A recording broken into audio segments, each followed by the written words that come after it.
بسم اللہ الرحمن الرحیم۔ مطالبہ الفرقان، سورہ الحدید، مدنی نمبر 57، آیت نمبر 1۔ قرآن مجید کی تفسیر خود قرآن مجید سے، از علامہ غلام احمد پرویز صاحب، اخذ و تلخیص محمد اکبر دیکشت بھاردواج، نظر ثانی ڈاکٹر انعام الحق۔ بسم اللہ الرحمن الرحیم۔ اے اللہ، میری تمام تر کوششوں کا مقصد ربوبیت عامہ کے لیے تیری صفات کو بانداز رحمانیت و رحیمیت معاشرے کے اندر ظہور میں لانا ہے۔ آیت نمبر 1۔ سبح للہ ما فی السماوات والارض وهو العزیز الحکیم۔ کائنات کی پستیوں اور بلندیوں میں جو کچھ ہیں، سب خدا کے متعین کردہ پروگرام کی تکمیل کے لیے سرگرم عمل ہیں۔ وہ بڑے ہی غلبہ کا مالک ہے، لیکن اس کا غلبہ سراسر حکمت پر مبنی ہے۔ انسان کو اختیار و ارادے کے ساتھ خدا کے تجویز کردہ پروگرام پر حکمت پر مبنی قوت کے ساتھ سرگرم عمل ہونا چاہیے۔ ہم پہلے کئی مرتبہ سبحہ یعنی تسبیح اور العزیز اور الحکیموں کا مفہوم بیان کر چکے ہیں۔ بہرحال دیکھنے کی بات یہ ہے کہ خارجی کائنات خدا کے لگے بندھے قوانین کے مطابق مصروف گردش ہے۔ خارجی کائنات کی محسوس مشینری کو پیش کر کے بتایا یہ ہے کہ خارجی کائنات بغیر کسی قسم کے تصادم کے بحسن و خوبی محو گردش ہے۔ تو اے انسانوں، اگر تم بھی خدا کے تجویز کردہ قوانین کے مطابق زندگی بسر کرو گے تو نہ صرف اس دنیا میں بلکہ اخروی دنیا میں بھی تمہیں پرامن اور خوشگوار زندگی ملے گی۔ پچھلی سورت کی آخری آیت تھی فَسَبِّحْ بِاسْمِ رَبِّكَ الْعَظِيمِ، سورہ 56 آیت 96۔ سو تمہارے رب کی طرف سے یہی روش صحیح ہے کہ تم پوری سرگرمی عمل کے ساتھ ربوبیت عامہ کے پروگرام کو اس انداز سے متشکل کرو کہ اس کے نتائج دیکھ کر دنیا کی زبان پر خدا کے عظیم نظام ربوبیت کے حق میں بے ساختہ حمد و ستائش کے الفاظ جاری ہو جائیں۔ اور اس سورت کی ابتدائی آیت ہے سبح للہ ما فی السماوات والارض وہو العزیز الحکیم، سورہ 57 آیت نمبر 1۔ دیکھیے دونوں سورت میں ربط قائم ہو گیا۔ کہا کہ سبح للہ کے لیے خدا کے قانون میں یا خدا کے قانون کے پیچھے حکمت پر مبنی قوت نافذہ نہایت ضروری ہے۔ اس لیے قرآن نے کہا وَهُوَ الْعَزِيزُ الْحَكِيمُ، یعنی خدا نے اپنی حکمت پر مبنی قوت کا ذکر اس لیے کر دیا کہ خدا کے نام پر قائم ہونے والے نظام کی قوت کو بھی حکمت پر مبنی ہونا چاہیے۔ آیت نمبر 2۔ لَهُ مُلْكُ السَّمَاوَاتِ وَالْأَرْضِ يُحْيِي وَيُمِيتُ وَهُوَ عَلَى كُلِّ شَيْءٍ قَدِيرٌ۔ ساری کائنات میں صرف اسی کا قانون نافذ العمل ہے، حتیٰ کہ زندگی اور موت بھی اسی کے قانون کے ساتھ وابستہ ہے۔ اس نے ہر شے کے اندازے مقرر کر رکھے ہیں اور ان اندازوں پر اسے پورا پورا کنٹرول ہے۔ خدا کے نام پر قائم ہونے والے نظام میں حکمت پر مبنی قوت میں تسلسل اور التزام ہونا چاہیے۔ خدا یہ کرتا ہے یا خدا یہ کہتا ہے کہ معنی اگر یہ کر لیے جائیں کہ خدا کا قانون یہ کہتا ہے یا کرتا ہے تو بات بڑی صاف ہو جاتی ہے۔ مثلا جب ہم کہتے ہیں کہ خدا رزق دیتا ہے، خدا بھوکا مارتا ہے، تو کہنا چاہیے کہ خدا کا قانون ایسا کرتا ہے، یعنی جو اس کے قانون کے مطابق رزق لینا چاہتا ہے اسے رزق ملتا ہے، اور جو بھوک دینے والے قانون کے نرگے میں اپنے آپ کو پھنسا لیتا ہے اس کے حصے میں بھوک آتی ہے۔ قدیرن، سورہ 57 آیت نمبر 2، یعنی قدر اندازے ہی کو خدا کا قانون کہتے ہیں۔ قدیرن صیغہ جاریہ ہے، یعنی مسلسل التزاماً قانون کے مطابق چلتے رہنا چاہیے۔ اور پھر خدا کی ملکیت، سلطنت، اس کا قانون، اس کا نظام یہ نہیں کہ آج ہے کل ختم ہو جائے گا، نہیں، اس کا قانون تسلسل سے چلتا رہے گا۔ لا تبدیل لکلمات اللہ، اس کے قانون کو کوئی تبدیل نہیں کر سکے گا، قانون بدلے گا نہیں۔ یہ کتنا بڑا اطمینان ہے کہ جس غیر متبدل قانون پر میں چلا جا رہا ہوں اس کو کوئی تبدیل کرنے والے نہیں، بلکہ اس کو خدا بھی تبدیل نہیں کرے گا۔ خدا کی خدائی میں نہ خدا بدلتا ہے اور نہ ہی اس کے متعین کردہ اصول اور نہ ہی اس کے نتائج بدلتے ہیں۔ آیت نمبر 3۔ هو الأول والآخر والظاهر والباطن وهو بكل شيء عليم۔ سب سے اول بھی وہی ہے اور سب سے آخر بھی وہی ہے، یعنی اس کی نہ ابتدا ہے اور نہ انتہا۔ وہ اپنے قوانین کے نتائج کی روح سے محسوس بھی ہے اور ذات کی حیثیت سے پنہاں اور مستور بھی، یعنی وہ زمان اور مکان کی نسبتوں سے ماورا ہے۔ اس کا علم ہر شے کو محیط ہے۔ خدا اور انسان ایک نہیں ہیں، بلکہ یہ دونوں الگ الگ ہستیاں ہیں۔ اس کا قانون بدلے گا کیوں؟ جبکہ هو الاول والآخر والظاہر والباطن، سورہ 57 آیت نمبر 3۔ وہ تو شروع سے خدا تھا اور آخر میں بھی خدا ہی رہے گا۔ کسی اور کی باری آنی ہوتی تب ہی قانون بدلے گا، مگر ایسا کبھی ہونے والا نہیں ہے۔ پھر یہ بھی نہیں کہ اس کی صرف محسوس مرئی کائنات میں کار فرمائی ہو، نہیں، اس کے قانون کی کار فرمائی غیر محسوس پر بھی ہے، جنہیں ہم اخلاقی عوامل اور ان کے نتائج کہتے ہیں۔ یہ جو کہا جاتا ہے کہ جو جھوٹ بولے اس کی زبان کالی ہو جاتی ہے، تو زبان ذات کے لیے ایک استعارہ ہے۔ زبان تو کالی نہیں ہوتی لیکن ذات پر منفی اثر مرتب ہو جاتا ہے۔ کہا کہ جو چیز محسوس طور پر تمہارے سامنے آتی ہے اس میں بھی اسی کا قانون کار فرما ہے، اور جو چیزیں محسوس انداز میں سامنے نہیں آتی لیکن نتیجہ خیز ہوتی ہیں اس میں بھی اسی کا ہی قانون کار فرما ہے۔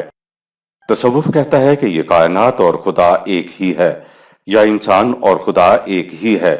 قرآن نے کہا وَهُوَ مَعَكُمْ أَيْنَمَا كُنْتُمْ، سورہ 57 آیت نمبر 4۔ جہاں بھی تم ہو وہ تمہارے ساتھ ہے۔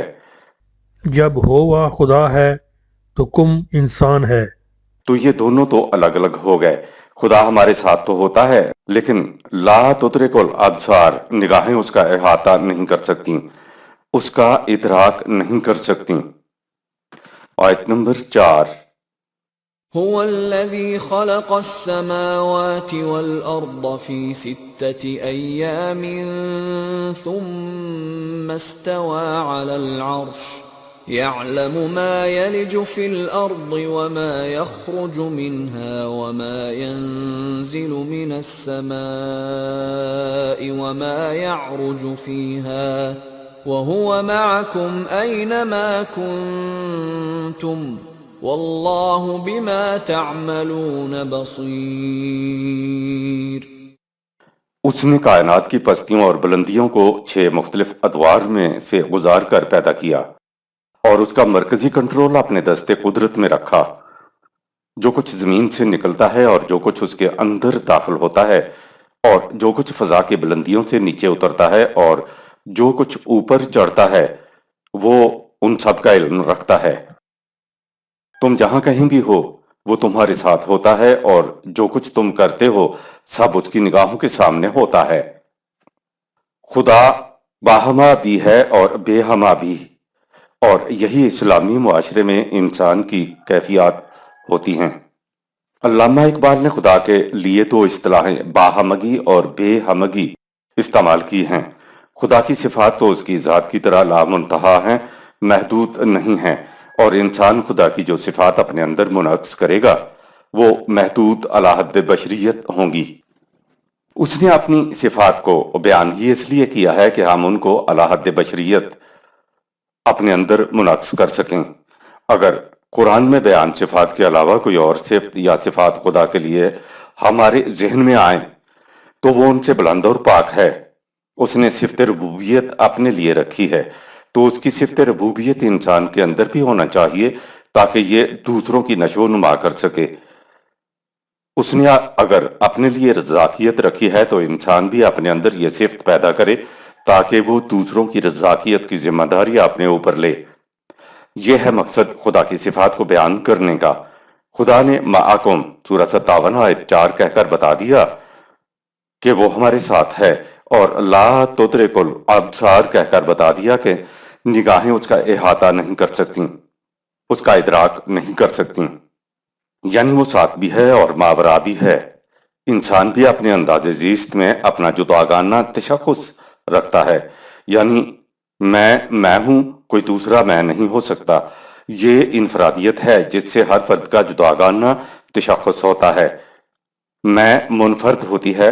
اب انسان کو معاشرے کے اندر معاشرے کا ایک فرد بن کر بھی رہنا ہوتا ہے اور اپنے آپ میں منفرد بھی۔ معاشرے کا فرد بننے کی حیثیت سے انسان ہوا معکم، یعنی میری ذات معاشرے کے ساتھ ہے۔ استویٰ علی العرش کہہ کر خدا ان چیزوں سے ماورا ہو گیا، وہ ساتھ بھی ہے اور الگ بھی ہے۔ یہ بالکل دو متضاد کیفیات ہیں کہ معاشرے کے اندر رہتا ہوا انسان سب کے ساتھ بھی رہے اور اپنی ذات میں منفرد بھی رہے۔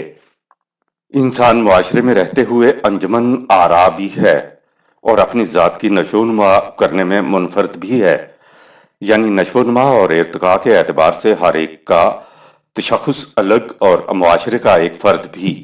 اقبال اس کو ایک تشبیہ سے سمجھاتا ہے کہ انسان اپنی انفرادیت کے اعتبار سے الگ ہے، لیکن اسے چلنا قافلے کے ساتھ ہے۔ یہ ہے ہوا معکم اینا ما کنتم، یعنی قافلے کا ایک فرد بھی لیکن اپنی انفرادیت میں الگ بھی۔ قافلے کا ہر فرد قافلے میں مل کر اپنی انفرادیت کھو نہیں دیتا، اور یہ بھی نہیں ہے کہ رہبانیت کی طرح قافلے سے کوئی تعلق ہی نہ رکھے اور خلوت گاہوں میں بیٹھ کے کہے کہ میں اپنی ذات کا تزکیہ کر رہا ہوں۔ یہ انداز زندگی قرآن کے خلاف ہے۔ اس نے تو انجمن آرا بھی رہنا ہے اور نگہدار خود بھی رہنا ہے۔ دراصل خدا کی دو صفات معکم اور اینا ما کنتم ذات انسانی کی عملی تعبیر اور اس کا ذکر ہے۔ انسان کی ذات لا تدرک الابصار ہے، جس کا نگاہیں ادراک نہیں کر سکتی۔ یہ انفرادیت بھی اس کی کیفیت ہے۔ انسانی ذات معکم بھی ہے، یعنی رفیق کارواں بھی ہے، اور اینا ما کنتم بھی ہے، یعنی انسان جہاں بھی چلا جائے ذات ساتھ رہتی ہے، جدا نہیں ہوتی، ہر مقام پر تمہارے ساتھ ہوتی ہے۔ یہ دونوں چیزیں بظاہر متضاد نظر آتی ہیں، لیکن فرد جب اپنے اندر خدا کی صفات کو اعلی حد بشریت منعکس کر لیتا ہے تو وہ باہما یعنی معاشرے کا ایک فرد بھی ہوتا ہے، اور اپنی ذات کی نشو و نما کے معاملے میں وہ بے ہما یعنی منفرد بھی ہوتا ہے۔ قرآن میں ہے کہ جب انسان خدا کے پاس جائے گا تو وہاں اس کی فردیت یعنی ذات کا اندازہ لگایا جائے گا کہ تم نے دنیا میں اپنی ذات کی کس قدر نشو و نما کر لی تھی۔ رہبانیت تو انسان کا خود ساختہ تصور ہے۔ معاشرے کے ساتھ رہنے کے تو معنی یہ ہیں کہ قافلے کا ہر فرد جو ساتھ چلتا ہے منزل تک جا پہنچے۔ اگر قافلے میں افراد ہی باقی نہ رہیں تو پھر قافلہ کہاں باقی رہے گا؟ قافلے کا باقی رہنا تو قافلے کے افراد کے تشخص کے باقی رہنے پر منحصر ہے۔ ان مقامات کو اگر سمجھ لیا جائے تو پھر بات سمجھ میں آ جاتی ہے کہ قرآن کس قسم کا نظام چاہتا ہے، کس قسم کا معاشرہ چاہتا ہے۔ معاشرے میں اگر آپ میکینیکلی کچھ قوانین کو نافذ کر دیتے ہیں تو انسان مشین ہو جاتا ہے۔ قوانین کا تعلق انسان کی ذات سے نہیں ہوتا۔ قرآن تو اس انداز کا معاشرہ قائم کرتا ہے کہ معاشرے کے اندر ہر فرد کی انفرادیت یا اس کی ذات کی تکمیل بھی ہوتی رہے اور وہ معاشرے کا فرد بھی بنا رہے، یعنی نہ تو معاشرے سے الگ ہٹ کے رہبانیت والی بات ہو جائے اور نہ اس کی کیفیت یہ ہو کہ معاشرے کے اندر اس کا وجود ہی باقی نہ رہے۔ یہ بھی اسلام نہیں، سیکولرزم ہو جائے گا۔ معاشرے کے اندر رہتے ہوئے ہر معاملہ کا اثر انسان کی ذات پر پڑتا ہے۔ معاشرے کے اندر رہتے ہوئے ہر معاملے کا اثر انسان کی ذات پر پڑنا چاہیے، اس کی تکمیل کا اسے موجب یا ذریعہ بننا چاہیے۔ رہبانیت میں ہر فرد اپنی ذات میں مگن رہتا ہے، جبکہ سیکولرزم میں انسان مشین کی طرح چل رہا ہوتا ہے جس میں کسی فرد کی اپنی ذات کا کوئی حصہ نہیں۔ اس لیے یہ دونوں خلاف اسلام ہیں۔ اسلامی معاشرہ میں انفرادی طور پر افراد کی ذات کی نشو و نما ہوتی چلی جاتی ہے، اور ساتھ کے ساتھ ہر فرد اس معاشرے کے نظم و نسق کے لیے اپنی ذات کی صلاحیتوں کو صرف کرتا ہوا جانب منزل رواں دواں رہتا ہے۔ یہ ہے معنی کہ وہ عرش پہ بھی ہے، اس سے الگ بھی ہے، ہوا معاکم بے ہمگی بھی ہے، اور اینا ما کنتم با ہمگی بھی ہے۔ آیت نمبر 5۔ له ملك السماوات والأرض وإلى الله ترجع الأمور۔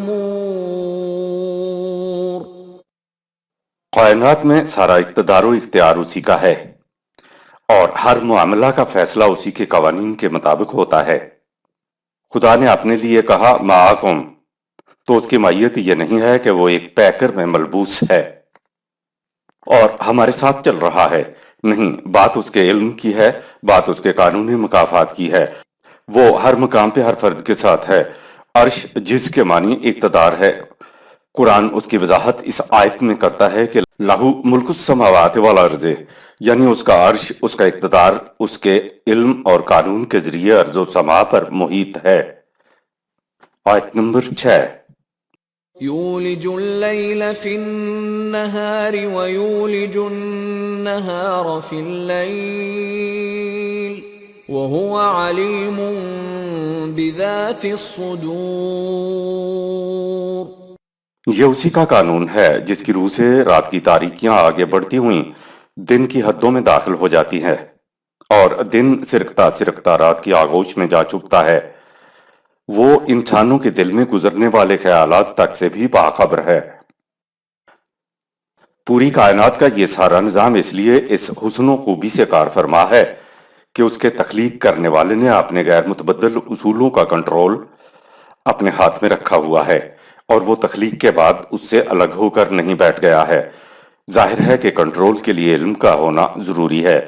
خدا نے یہ بتانے کے لیے کہ اس کو تو جزیات تک کا بھی علم ہے، بعض اشارتی عناصر یعنی رات اور دن گنا دیے ہیں۔ آیت نمبر 7۔ آمنوا بالله ورسوله وأنفقوا مما جعلكم مستخلفين فيه فالذين آمنوا منكم وأنفقوا لهم أجر كبير۔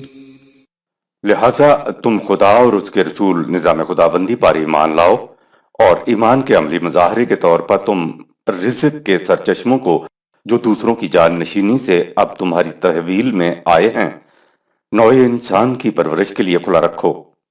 تم میں سے جو لوگ قوانین خداوندی کی صداقت پر یقین رکھیں گے اور اپنے مال کو ربوبیت عامہ کے لیے کھلا رکھیں گے تو ان کے لیے اس کے نتائج بڑے بلند اور ذی شان ہوں گے۔ آیت نمبر 8۔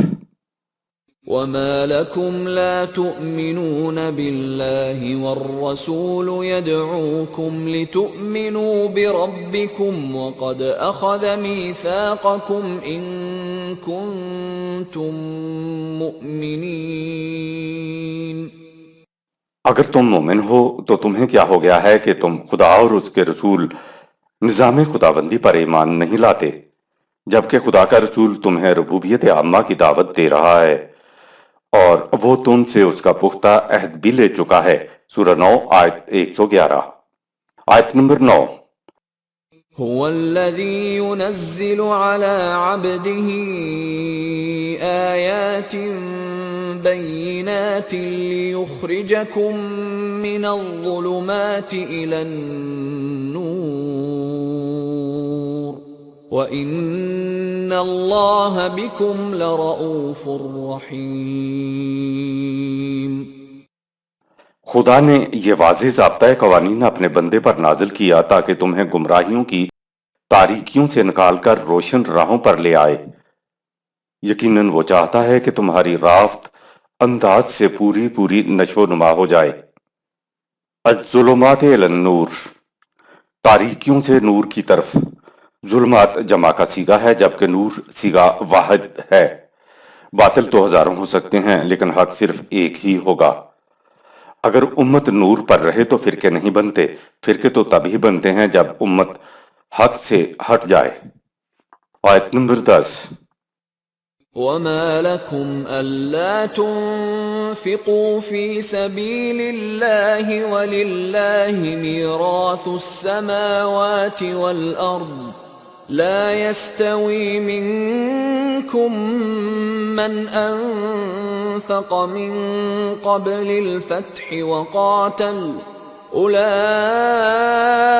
أعظم درجة من الذين أنفقوا من بعد وقاتلوا وكلا وعد الله الحسنى والله بما تعملون خبير۔ جب حقیقت یہ ہے کہ کائنات کی پستیوں اور بلندیوں میں جو کچھ ہے سب خدا کی ملکیت ہے، تو تمہارے لیے یہ کس طرح روا ہو سکتا ہے کہ تم اپنا مال نظام خداوندی کے قیام و بقا کے لیے کھلا نہ رکھو؟ یہ بھی یاد رکھو کہ جو اپنا مال نظام کے لیے کھلا رکھتے ہیں اور اندر ضرورت میدان جنگ میں بھی آ جاتے ہیں، وہ نظام خداوندی کے اندیکھے نتائج پر یقین رکھنے والے السابقون الاولون ہوتے ہیں۔ اس لیے تم میں سے جن لوگوں نے اپنا مال و دولت کو اس نظام کے غلبہ سے پہلے عام کر رکھا تھا اور جو اپنی جانیں ہتھیلیوں پر لیے مخالفین کے مقابلہ کے لیے میدان جنگ میں نکل آتے تھے، وہ لوگ ان کے برابر نہیں ہو سکتے۔ جنہوں نے غلبہ کے بعد ایسا کیا، السابقون الاولون کے مدارج بہت بلند ہیں، اگرچہ ان سب کے لیے خدا نے خوشگواریوں اور کامرانیوں کے وعدے کر رکھے ہیں۔ یہ وعدہ اس لیے ہے کہ خدا ہر ایک کے اعمال سے باخبر ہے۔ سورہ 55 آیت 62، سورہ 56 آیات 8 تا 12۔ آیت نمبر 11۔ من ذا الذي يقرض الله قرضا حسنا فيضاعفه له وله أجر كريم۔ نظام خداوندی کے قیام و بقا کے لیے جو شخص بھی اپنی دولت حسن کارانہ انداز سے اس نظام کے حوالے کرے گا تو اس کا دیا ہوا مال دوگنا چوگنا ہو کر اس کی طرف واپس آ جائے گا، یعنی نظام کے قیام کے بعد اسے بڑی عزت و تکریم ملے گی۔ آیت نمبر 12۔ يوم ترى المؤمنين والمؤمنات يسعى نورهم بين أيديهم وبأيمانهم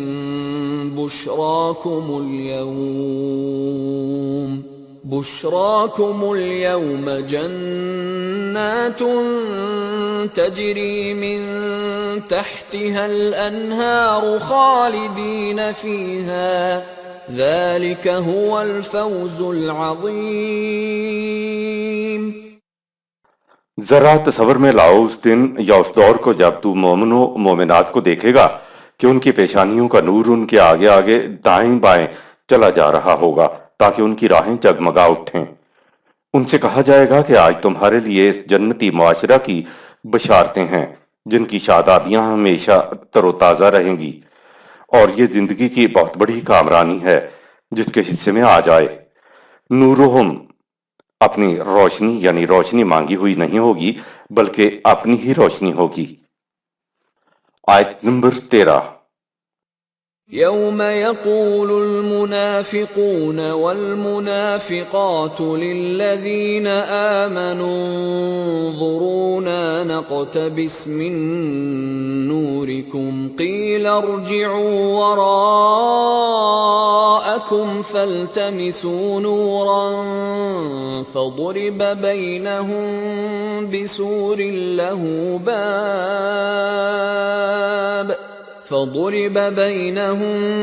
بسور له باب باطنه فيه الرحمة وظاهره من قبله العذاب۔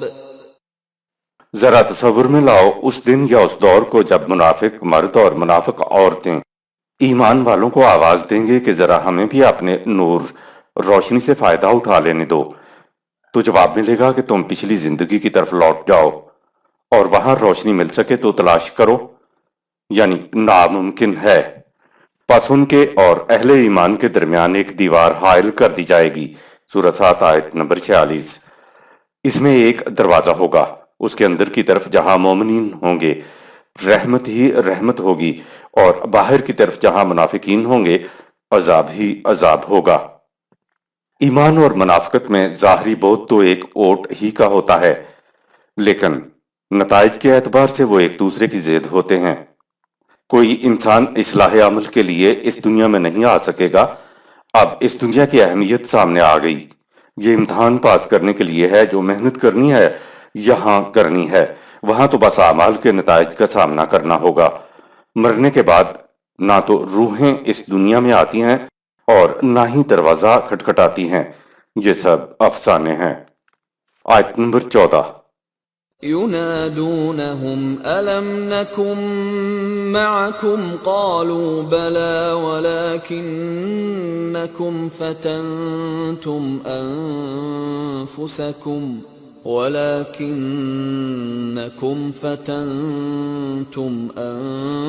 أنفسكم وتربصتم وارتبتم وغرتكم الأماني حتى جاء أمر الله وغركم بالله الغرور۔ عذاب میں مبتلا منافقین مومنین کو آواز دے کر کہیں گے کہ کیا ہم تمہارے ساتھ نہیں ہوا کرتے تھے؟ وہ کہیں گے کہ تم بظاہر ہمارے ساتھ ہی ہوا کرتے تھے، لیکن تم نے اپنے آپ کو دھوکے میں مبتلا کر رکھا تھا۔ تم ہمیشہ کنارے پر کھڑے اس انتظار میں رہتے تھے کہ کامیابی کا پلڑا کس طرف جھکتا ہے تاکہ اسی طرف تم بھی ہو لو۔ تمہاری باطل آرزویں تمہیں اس طرح کا فریب دیا کرتی تھیں، یہاں تک کہ قانون خداوندی کی روح سے فیصلہ کن انقلاب آ گیا اور فریب دینے والی آرزوؤں نے تمہیں نظام خداوندی کے باب میں ہمیشہ مبتلا فریب رکھا۔ منافقین اور مومنین کے جو مکالمے قرآن پیش کرتا ہے وہ حقیقی نہیں، تمثیلی ہیں۔ ان تمثیلات سے اصل مقاصد یا اصولوں پہ نگاہ رکھنی چاہیے کہ قرآن کہنا کیا چاہتا ہے۔ دراصل اخروی دنیا میں شمعیں زندگی میں کیے گئے اعمال صالحہ کے تیل سے روشن ہوں گی۔ اخروی دنیا میں شمعیں ان کی روشن ہوں گی جنہوں نے اعمال صالح کیے ہوں گے، لیکن جنہوں نے قوانین خداوندی سے سرکشی اختیار کیے رکھی ان کے لیے تاریکیاں ہوں گی۔ دنیا میں چونکہ لوٹ کر نہیں آیا جا سکتا، اس لیے ایسے لوگ مستقل طور پر تاریکیوں میں رہیں گے۔ آیت نمبر 15۔ فَالْيَوْمَ لَا يُؤْخَذُ مِنْكُمْ فِدْيَةٌ وَلَا مِنَ الَّذِينَ كَفَرُوا مَأْوَاكُمُ النَّارُ هِيَ مَوْلَاكُمْ وَبِئْسَ الْمَصِيرُ۔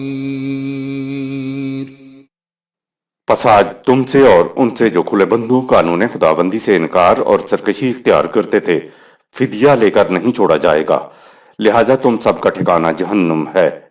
جہنم اب تمہارا کارساز و رفیق ہے۔ اب تم دیکھ لو گے کہ تمہارا انجام کس قدر برا ہے۔ قرآن حکیم نے دلوں کو لپیٹ لینے والی افسردگی کو جہنم کی آگ سے تعبیر کیا ہے۔ اسی کے بارے میں کہا ہے یا مولاکم، اب یہی تمہاری پناہ گاہ ہے۔ آیت نمبر 16۔ أَلَمْ يَأْنِ لِلَّذِينَ آمَنُوا أَن تَخْشَعَ قُلُوبُهُمْ لِذِكْرِ اللَّهِ وَمَا نَزَلَ مِنَ الْحَقِّ وَلَا يَكُونُوا كَالَّذِينَ أُوتُوا الْكِتَابَ مِن قَبْلُ فَطَالَ عَلَيْهِمُ الْأَمَدُ فَقَسَتْ قُلُوبُهُمْ وَكَثِيرٌ مِّنْهُمْ فَاسِقُونَ۔ یہ لوگ جو جماعت مومنین میں داخل ہو چکے ہیں، ان میں سے بعض میں ایمان کی کمزوری ہے۔ سورہ 49 آیت نمبر 14۔ کیا ان کے لیے ابھی تک پختگی ایمان کا وقت نہیں آیا کہ ان کے دل قوانین خداوندی کے سامنے جھک جاتے، یعنی اس قانون کے سامنے جو ایک حقیقت ثابتہ کی طرح نازل ہوا ہے، اور یہ ان لوگوں کی طرح نہ ہو جائیں جنہیں اس سے پہلے آسمانی کتابیں دی گئی تھیں، لیکن جب بے عملی پر ایک لمبا عرصہ گزر گیا تو ان کے دل سخت ہو گئے اور ان میں سے اکثر صحیح راستہ چھوڑ کر دوسرے راستوں پر چل نکلے۔ آیت نمبر 17۔ اعلموا ان اللہ یحیی الارض بعد موتها قد بینا لکم الآیات لعلکم تعقلون۔ کیا انہیں ناپختگی ایمان والوں کو اس بات کا علم نہیں کہ خدا کا قانون مردہ زمین کو پھر سے زندگی عطا کر دیتا ہے؟ ہم نے اپنی باتیں واضح طور پر بیان کر دی ہیں تاکہ تم عقل و فکر سے کام لے کر صحیح نتیجہ تک پہنچ سکو کہ خدا کے قانون ہی کی روح سے صحیح راستہ مل سکتا ہے۔ آیت نمبر 18۔ ان المصدقین والمصدقات واقرضوا الله قرضا حسنا يضاعف لهم ولهم اجر کریم۔ یقیناً جو مرد اور عورتیں اپنے دعوی ایمان کو اپنے اعمال سے سچا کر کے دکھاتے ہیں، یعنی حسن کارانہ انداز سے اپنے مال کو نظام خداوندی کے لیے قرض دیتے ہیں، تو ان کا دیا ہوا انہیں بڑھ چڑھ کر واپس مل جاتا ہے، اور ساتھ ہی انہیں نہایت عزت و تکریم کی زندگی عطا ہو جاتی ہے۔ مصدق کے معنی ہوتے ہیں اپنے دعوے کو اپنے کردار سے سچ کر دکھانے والا۔ اگرچہ بڑے بڑے سخت معاملات آتے ہیں جہاں اپنے ایمان کو سچ کر دکھانا ہوتا ہے، لیکن قرآن نے عام طور پر اس معاملے میں مال کی قربانی کو سر فہرست لیا ہے۔ جہاد یا جان دینے کا معاملہ تو زندگی میں کبھی کبھی آتا ہے، اور ممکن ہے کہ کسی کی زندگی میں ایسا وقت آئے ہی نہ، اس لیے قرآن نے مال و دولت کے ایثار کو پہلے رکھا ہے۔ مال کی محبت واقعی دل کی گہرائیوں میں ہوتی ہے، لیکن نظام اسلامی کو عملاً متشکل اور مستحکم کرنے کے لیے یقیناً پیسے کی ضرورت ہوتی ہے۔ اس کی ضرورت تو قدم قدم پر پڑے گی۔ آیت نمبر 19۔ والذین آمنوا باللہ ورسلہ اولئک هم الصدیقون والشهداء عند ربهم لهم أجرهم ونورهم والذين كفروا وكذبوا بآياتنا أولئك أصحاب الجحيم۔ جو لوگ اللہ اور رسول نظام خداوندی پر ایمان لاتے ہیں تو یہی وہ لوگ ہیں جو اپنے دعوی ایمان میں سچے ہوتے ہیں۔ یہ لوگ اپنی عملی جدوجہد سے نظام ربوبیت کے شاہد نگران بن جاتے ہیں۔ سورہ 4 آیت نمبر 69۔ ان کے لیے بلند مدارج اور روشنی ہے۔ سورہ 57 آیت نمبر 12۔ لیکن جو لوگ اس ضابطۂ حیات سے انکار کرتے ہیں اور ہمارے قوانین کو جھٹلاتے ہیں تو یہ اہل جہنم ہیں۔ اپنے ایمان کی تصدیق کرنے والے وہ ہیں وَأَقْرَضُوا اللَّهَ قَرْضًا حَسَنًا، جو نظام کی تشکیل و استحکام کے لیے نظام کو قرض دیتے ہیں۔ نظام کو قرض دینا ٹیسٹ ہے اس چیز کا کہ تم اپنے دعوی ایمان میں سچے ہو۔ آیت نمبر 20۔ اعلموا انما الحياة الدنيا لعب ولهو وزينة وتفاخر بينكم وتكاثر في الأموال والأولاد كمثل غيث أعجب الكفار نباته ثم يهيج فتراه مصفرا ثم يكون حطاما وفي الآخرة عذاب شديد ومغفرة من الله ورضوان وما الحياة الدنيا إلا متاع الغرور۔ یاد رکھو تو بھئی دنیا کے مفادات کی حیثیت محض کھیل تماشے کے سوا اور کچھ نہیں ہے، جس سے کچھ وقت کے لیے دل بہل جاتا ہے، یا زیبائش و آرائش کر لی جائے، یا اس پر فخر کر لیا جائے کہ میرے پاس دوسروں کے مقابلے میں زیادہ مال اور اولاد ہے۔ دنیاوی مفادات کی مثال ایسی کھیتی کی سی ہے جو بارش کے ایسے چھینٹے سے اگ کھڑی ہو اور اسے دیکھ کر کسان بہت خوش ہو جائے، لیکن ایسی کھیتی دوسرے ہی دن خشک ہونی شروع ہو جاتی ہے، ذرا سی دھوپ سے زرد پڑ جاتی ہے اور پھر چور چور ہو کر مرجھا جاتی ہے۔ ایسی کھیتی کسان کے لیے انتہائی مصیبت کا باعث بن جاتی ہے۔ ان تباہیوں سے بچنے کی صورت ایک ہی ہے، اور وہ یہ ہے کہ انسان اپنی تمام تر جدوجہد کو قوانین خداوندی سے ہم آہنگ رکھے، اور محض طبعی زندگی بڑی ناپائیدار اور جھوٹی ہے، اور اس سے انسان دھوکہ کھا جاتا ہے۔ سورۃ 16 آیت 92، سورۃ 83 آیت 26۔ اس آیت میں طبعی دنیا کے مفادات لائبوں و لہون اور زینت، اور یا دوسروں سے زیادہ مال و اولاد پر فخر کرنا یا دنیاوی مفادات کو جمع کرنے میں آگے بڑھتے چلے جانے کو کھوٹا سکہ کہا ہے جو کسی کام نہیں آتا۔ زندگی کے اس رخ کو قرآن نے ایسی کھیتی کی مثال دی کہ ایک چٹان ہے، اس پر تھوڑی سی مٹی ہے، اس پر بارش ہوتی ہے تو زمین سے کھیتی نکل آتی ہے، جسے دیکھ کر کسان خوش ہوتا ہے، یعنی فخر سے پھولے نہیں سماتا۔ لیکن جڑیں گہری نہ ہونے کی وجہ سے دھوپ کی تمازت سے کھیتی چرمر ہو جائے تو ایسی کھیتی میں الٹا بیج کا نقصان ہوتا ہے اور کسان کی عارضی خوشی جاتی رہتی ہے۔ زندگی کے صحیح رخ کے بارے میں کہا وَمَغْفِرَةٌ مِّنَ اللَّهِ وَرِضْوَانٌ، سورہ 57 آیت نمبر 20۔ یعنی یہ وہ کھیتی ہے جو قوانین خداوندی سے ہم آہنگی کی بنا پر کی جاتی ہے، اچھی زمین، اچھا بیج، پانی، ہوا، حرارت، سب کچھ، اور پھر حفاظت کا سامان۔ کہا کہ تم خود دونوں میں فرق دیکھ لو۔ آیت نمبر 21۔ سابقوا إلى مغفرة من ربكم وجنة عرضها كعرض السماء والأرض أعدت للذين آمنوا بالله ورسله ذلك فضل الله يؤتيه من يشاء واللہ ذو الفضل العظیم۔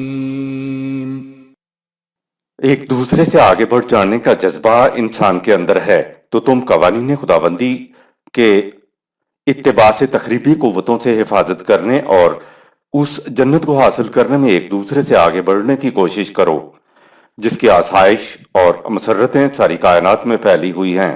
سورہ 3 آیت 132۔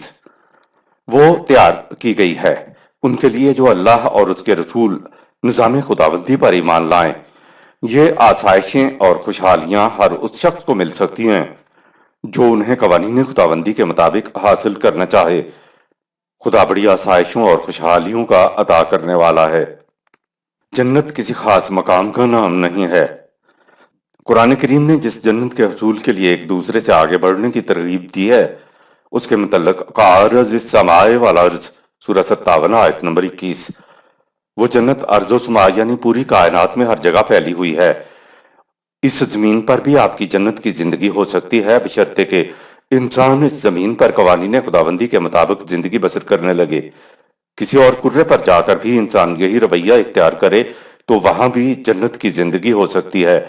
جہنم کے متعلق بھی تو یہی کہا ہے کہ کہیں بھی چلے جاؤ، محیطٌ بالکافرین، وہ تو تمہیں گھیرے ہوئے ہے۔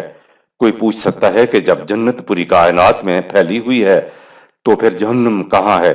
یاد رکھیے یہ مقام کی بات نہیں ہے بلکہ جنت و جہنم تو کیفیات کا نام ہے۔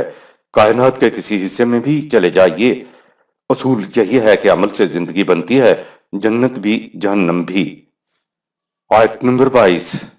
ما اصاب من مصیبت فی الارض ولا فی انفسکم الا فی کتاب من قبل ان نبرأها ان ذلك علی اللہ یسیر۔ ہم نے کائنات میں اور افراد کی زندگی میں حوادث کے رونما ہونے سے پہلے ہی اپنے ضابطۂ قوانین میں ان کی تلافی کا سامان رکھ دیا ہے۔ ہمارے نظام میں اس قسم کے ازالے کا رکھا جانا کچھ بھی مشکل نہ تھا۔ خدا کی جس تقدیر قانون سے انسان اپنے آپ کو ہم آہنگ کر لے ویسا ہی نتیجہ برآمد ہوتا ہے۔ اس آیت کا کوئی سا ترجمہ اٹھائیے آپ کو ملے گا کہ اور تمہیں کوئی مصیبت بھی نہیں پہنچتی، نہ تو دنیا ارض میں اور نہ ہی تمہارے اپنے نفوس کے اندر، مگر یہ کہ وہ مصیبت لکھی ہوئی ہوتی ہے ایک کتاب میں پہلے سے کہ ہم اس کو وجود میں لائیں گے، اور یہ پہلے سے لکھ دینا اللہ کے لیے نہایت آسان ہے۔ بات تو یہ ہوئی کہ انسان سے متعلق پہلے سے تقدیر لکھ دینا اللہ کے لیے آسان ہے۔ اس عقیدے کی روح سے اب کوئی مجھے مارتا ہے، ظلم کرتا ہے، مجھ سے چھینتا ہے تو مجھے پریشان ہو دل برداشتہ نہیں ہونا چاہیے، کیونکہ یہ پہلے سے لکھا ہوا تھا، اور نہ ہی حرف شکایت منہ پر لانا چاہیے، کیونکہ یہ خدا کے لکھے ہوئے کے خلاف چلا جائے گا۔ یہ ہے مذہب کا عقیدہ تقدیر۔ یہ عقیدہ بن جائے تو آپ کو کسی تکلیف، کسی رنج، کسی نقصان کا اثر دل پہ نہیں ہوگا، اور نہ ہی آپ کو کسی قسم کا افسوس ہوگا۔ ایسے عقیدے والا پھر انسان تو نہ رہا، وہ تو مٹی کا ڈلا بن گیا، جہاں جس کا جی چاہا وہاں پھینک دیا، اور اعتراض کوئی نہیں۔ انسان کے بارے میں تقدیر کا عقیدہ ہی غلط ہے۔ انسان کی کوئی تقدیر نہیں ہے، تقدیرات تو خدا کی ہیں۔ ہم خدا کی جس تقدیر قانون سے اپنے آپ کو ہم آہنگ کر لیں گے، خدا کی تقدیر قانون کا ویسا ہی نتیجہ ہمارے سامنے آ جائے گا۔ دراصل کتاب کے معنی قانون ہوتا ہے۔ اگر انسان آسودہ خوشگوار زندگی دینے والے خدا کے قوانین کے حصار میں رہے تو آسودہ اور خوشگوار زندگی ملتی ہے، اور اگر انسان مصیبتوں میں مبتلا کرنے والے خدا کے قوانین کے نرغے میں اپنے آپ کو دے لے تو مصیبتوں بھری زندگی ملتی ہے۔ آیت نمبر 23۔ لكي لا تأسوا على ما فاتكم ولا تفرحوا بما آتاكم والله لا يحب كل مختال فخور۔ اگر قانون کی خلاف ورزی سے تمہیں کچھ نقصان ہوا ہے تو اس پر تم دل شکستہ ہو کر مایوس نہ ہو، اور جو کچھ تمہیں قوانین خداوندی کے اتباع سے ملا ہے اس پر نہ اتراؤ، اور یاد رکھو جو لوگ دنیاوی سامان زیست کی وجہ سے اپنے آپ کو بڑی چیز سمجھتے اور فخر کرتے ہیں، اللہ کا قانون ان کو پسند نہیں کرتا۔ آیت نمبر 24۔ الذين يبخلون ويأمرون الناس بالبخل ومن يتول فإن الله هو الغني الحميد۔ جو لوگ خود بھی بخل کرتے ہیں اور دوسرے لوگوں کو بھی بخل کا مشورہ دیتے ہیں اور قوانین خداوندی سے روگردانی کرتے ہیں، تو وہ یاد رکھیں کہ خدا کا نظام ان سے مستغنی ہے، یعنی اپنے نظام کو بروئے کار لانے کے لیے اللہ ایسے لوگوں کی مدد کا محتاج نہیں۔ وہ اپنے پروگرام کو قابل حمد و ستائش بنانے کے لیے اپنے اندر کافی قوت رکھتا ہے۔ بخل نظام سرمایہ داری میں پروان چڑھتا ہے۔ نظام سرمایہ داری میں اپنی محنت کی کمائی کو صرف اپنے لیے مخصوص کر لیا جاتا ہے۔ اس نظام میں کسی پر مصیبت آتی ہے تو وہ صرف اسی شخص کی مصیبت ہوتی ہے، دوسروں کو اس سے کوئی سروکار نہیں ہوتا، اور جو عیش کی زندگی بسر کر رہا ہوتا ہے وہ اس میں دوسرے محروموں کو شریک نہیں کرتا۔ یہی رویہ تو بخل کہلاتا ہے۔ ایسے لوگ جو زیادہ سے زیادہ سمیٹنا چاہتے ہیں، یامرون الناس بالبخل، وہ دوسرے لوگوں کو بھی تلقین کرتے ہیں کہ میاں اپنی نبیڑ تجھے دوسروں سے کیا سروکار۔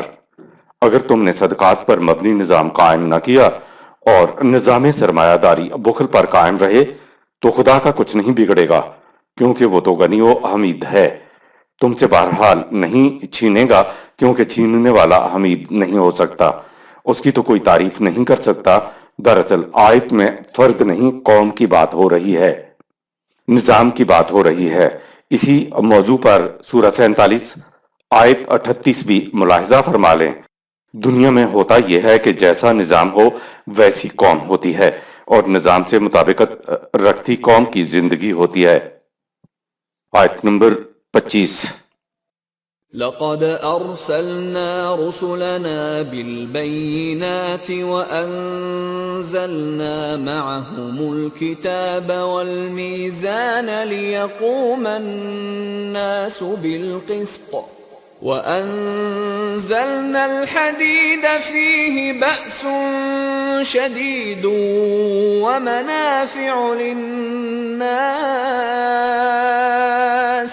فيه بأس شديد ومنافع للناس الناس وليعلم الله من ينصره ورسله بالغيب ان اللہ قوی عزیز۔ بے شک ہم نے مختلف اقوام کی طرف اپنے رسولوں کو واضح دلائل اور ضابطۂ قوانین کے ساتھ بھیجا، وہ اس کی روح سے عدل و انصاف پر مبنی معاشرہ قائم کرتے تاکہ ہر شخص کے عمل کا ٹھیک ٹھیک نتیجہ مرتب ہو جائے، اور ساتھ ہی شمشیر خارش کا فولاد بھی نازل کیا جس میں بڑی سختی ہوتی ہے، اور اس میں انسانوں کے لیے اور بھی فوائد ہیں، اور یہ انتظام اس لیے کیا تاکہ اللہ جان لے کہ نظام کے نتائج نکلنے سے قبل کون اللہ اور اس کے رسولوں نظام خداوندی کی مدد کرتا ہے۔ خدا کا وہ نظام جو اپنے اندر غلبہ اور قوت رکھتا ہے انسانوں کے ہاتھوں متشکل ہوتا ہے۔ رسولوں کی دعوت کے 3 مراحل، البینات، الکتاب اور الحدید۔ ہر رسول کی دعوت میں 3 مراحل آتے تھے۔ پہلا مرحلہ ہے ارسلنا رسولنا بالبینات، سورہ 57 آیت نمبر 25۔ رسول دلائل و براہین کی روح سے لوگوں کو سمجھاتا کہ تمہاری روش غلط ہے، اس لیے اس سے باز آ جاؤ۔ تو جو لوگ خدا کی طرف سے عطا کردہ دلائل و براہین کی روح سے سمجھ کر اپنی سابقہ روش کو خیر بات کہہ دیتے وہ اس گروہ کا حصہ بن جاتے جو پہلے ہی رسول کے ساتھی بن چکے ہوتے تھے۔ دوسرا مرحلہ معاہم الکتاب، سورہ 57 آیت نمبر 25 ہے۔ اس گروہ کا فریضہ ہوتا ہے کہ ایک نظام تشکیل دے کر الکتاب یعنی نظام کے ضابطۂ قوانین پر عمل کریں۔ ضابطۂ قانون الفاظ اور حروف کی شکل کے اندر قانون ہوتا ہے، جب یہ عملاً نافذ ہوتا ہے تو وہ نظام عدل کہلاتا ہے، جس کے لیے قرآن نے لفظ میزان، سورہ 57 آیت نمبر 25 استعمال کیا ہے۔ عدل کے شعار یا اس کی علامت کو میزان یا ترازو قرار دیا گیا ہے، جسے ہم نے نافذ کرنا کہا ہے۔ تیسرا مرحلہ ہے وَأَنزَلْنَا الْحَدِيدَ، سورہ 57 آیت نمبر 25۔ جو مفاد پرست گروہ سابقہ روش سے باز نہ آئے اور نظام کے ساتھ مزاحمت و مخالفت کا راستہ اختیار کرے تو ان کی مزاحمت و مخالفت کے زور کو توڑنے کے لیے لوہا، حدید یعنی تلوار استعمال کی جائے گی۔ لفظ حدید کے مادے کے اعتبار سے اس کے معنی ہیں وہ قوت جو سرکشوں کو حدود فراموش نہ ہونے دے۔ قرآن کی خصوصیت ہی یہ ہے کہ وہ جو چیزیں بھی دیتا ہے ان کو وہ شر قرار نہیں دیتا۔ بہرحال انسان کا چیزوں کا استعمال چیزوں کو خیر و شر بنا دیتا ہے۔ حدید یعنی قوت کو خدا نے منافع للناس، سورہ 57 آیت نمبر 25 نوع انسانی کی منفعت کے لیے نازل کیا ہے۔ آیت نمبر 26۔ وَلَقَدْ أَرْسَلْنَا نُوحًا وَإِبْرَاهِيمَ وَجَعَلْنَا فِي ذُرِّيَّتِهِمَا النُّبُوَّةَ وَالْكِتَابَ فَمِنْهُمْ مُهْتَدٍ وَكَثِيرٌ مِّنْهُمْ فَاسِقُونَ۔ یہ تھا وہ مقصد جس کے لیے ہم نے مختلف انبیاء کو بھیجا، مثلاً نوح علیہ السلام اور ابراہیم علیہ السلام کو بھیجا اور ان کی نسل میں کتاب اور نبوت کو جاری رکھا۔ ان کی نسلوں میں سے کچھ لوگ تو راہ راست پر آ گئے اور بہت سے غلط راستوں پر چلتے رہے۔ آیت نمبر 27۔ ثم قفينا على آثارهم برسلنا وقفينا بعيسى ابن مريم وآتيناه الإنجيل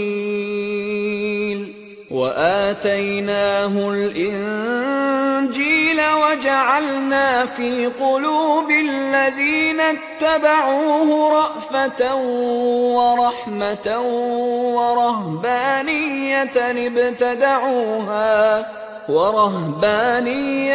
ابتدعوها ما كتبناها عليهم إلا ابتغاء رضوان الله فما رعوها حق رعايتها فآتينا الذين آمنوا منهم أجرهم وكثير منهم فاسقون۔ پھر ہم نے ان کے بعد اسی نہج پر اور رسول بھی بھیجے، اور اسی نہج پر بنی اسرائیل میں سب سے آخر میں عیسیٰ علیہ السلام ابن مریم کو بھی بھیجا اور اسے انجیل دی۔ جو لوگ اس کی پیروی کرتے تھے ان کے دل میں خلق خدا کے لیے شفقت اور ایک دوسرے کے ساتھ محبت اور ہمدردی کے جذبات پیدا کر دیے۔ یہ عیسیٰ علیہ السلام کی تعلیم کا نتیجہ تھا، لیکن مسلک رہبانیت تو انہوں نے از خود وضع کر لیا تھا، ہم نے ان کے لیے اسے مقرر نہیں کیا تھا۔ انہوں نے رہبانیت کو اللہ کی رضامندی حاصل کرنے کا ذریعہ سمجھ کر اختیار کیا تھا، لیکن اسے بھی جیسا نبھانا چاہیے تھا نبھا نہ سکے، یعنی خود ساختہ مسلک کو نبھا نہ سکے۔ سو ان میں سے جو لوگ اب قرآن پر ایمان لا چکے ہیں ہم انہیں ان کا اجر عطا کریں گے، لیکن ان میں سے اکثر غلط راہوں پر چل رہے ہیں۔ آیت نمبر 28۔ يا أيها الذين آمنوا اتقوا الله وآمنوا برسوله يؤتكم كفلين من رحمته ويجعل لكم نورا تمشون به ويغفر لكم والله غفور رحيم۔ اے ایمان کے دعویٰ دارو، تم قوانین خداوندی کی صداقت پر ایمان لاؤ اور ان کی نگہداشت کرو، اور جو کچھ تم سے تمہارا رسول وحی کی روح سے کہتا ہے اس پر یقین رکھو اور اس کی اطاعت کرو۔ اس طرح اللہ تمہیں سامان مرحمت اور ربوبیت کے دوہرے حصے دے گا، ایک حصہ اس دنیا میں اور دوسرا آخرت میں، اور تمہیں قرآنی بصیرت کی ایسی شمع نورانی عطا کر دے گا کہ تم زندگی کی جن راہوں پر بھی چلو گے وہ روشن ہوتی جائیں گی، اور اس طرح تم ہر قسم کی تباہی اور بربادی سے محفوظ رہو گے۔ اور یاد رکھو اللہ کے نظام میں تباہیوں سے حفاظت اور زندگی کی نشو و نما کا سامان دونوں موجود ہیں۔ رسول اللہ صلی اللہ علیہ وسلم کے دور میں ایمان کے مدعی اہل کتاب تھے اور آج ہم مسلمان ہیں۔ ان سے کہا گیا کہ سچے دل سے قوانین خداوندی کی صداقت پر اطاعت کی خاطر ایمان لاؤ۔ ایسے لوگوں سے کہا یؤتکم کفلین من رحمتہ، سورہ 57 آیت نمبر 28، تمہیں اپنی رحمت سے دوہرا ثواب دے گا، اور دوہرا ثواب ہے ربنا آتنا فی الدنیا حسنہ وفی الآخرۃ حسنہ، اس دنیا کے اندر بھی شادابیاں اور کامرانیاں اور کامیابیاں، اور اس کے بعد کی زندگی کے اندر بھی فوز و فلاح، یعنی یہاں اور وہاں یہ ملے گا۔ ایک حصہ تو اس کا انہوں نے قرآن کریم پہ غور و فکر کیا، سمجھا اور ایک نظام کی تشکیل کی خاطر جماعت بنائی، اور دوسرا حصہ عمل کرنے کا۔ دونوں باتیں ساتھ ساتھ ہوں گی تو ہی دوہرا اجر ملے گا، یعنی غور و فکر کیا اور سمجھا لیکن عمل نہ کیا، یا عمل تو کیا لیکن علی وجہ البصیرت عمل نہ کیا تو کچھ نہیں ملے گا۔ آیت نمبر 29۔ لئلا يعلم أهل الكتاب ألا يقدرون على شيء من فضل الله وأن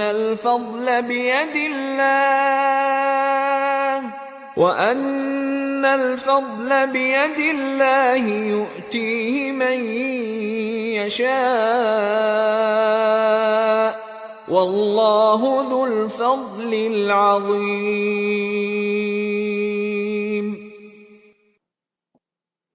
تم نے سورہ 57 آیت 28 کی روش اختیار کی تو یہ اہل کتاب اچھی طرح جان لیں گے کہ خدا کی طرف سے ملنے والے سامان رحمت پر انہی کی اجارہ داری نہیں ہے، اسے قرآن پر ایمان اور عمل سے بھی حاصل کیا جا سکتا ہے۔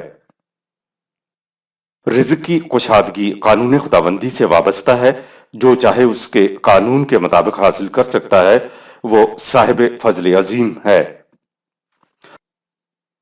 رزق کی کشاد کے لیے ضروری ہے نمبر 1 کو قرآنی قوانین پر غور و فکر کر کے انہیں سمجھا جائے، نمبر 2 سمجھنے کے بعد ان کی صداقت پر ایمان لایا جائے، نمبر 3 قرآن کو سمجھنے والے لوگ نظام کی تشکیل کی خاطر ایک جماعت تشکیل دیں، نمبر 4 پھر نظام کے تحت جماعت قوانین خداوندی پر عمل کرے۔ ایسا کرنے سے ہر ایک کو اس کی محنت کا پورا پورا اجر ملے گا، کوئی بوجھ اٹھانے والا دوسرے کا بوجھ نہیں اٹھائے گا، کوئی کسی پر ظلم نہیں کر سکے گا، اپنی محنت سے گھر کا چولہا نہیں جل رہا ہے تو نظام احسان کے طور پر مدد کرے گا۔ تمام امور کا فیصلہ قوانین خداوندی کے مطابق ہوگا۔ صدق اللہ العظیم۔ یہاں سورہ الحدید اختتام پذیر ہوئی۔ شکریہ۔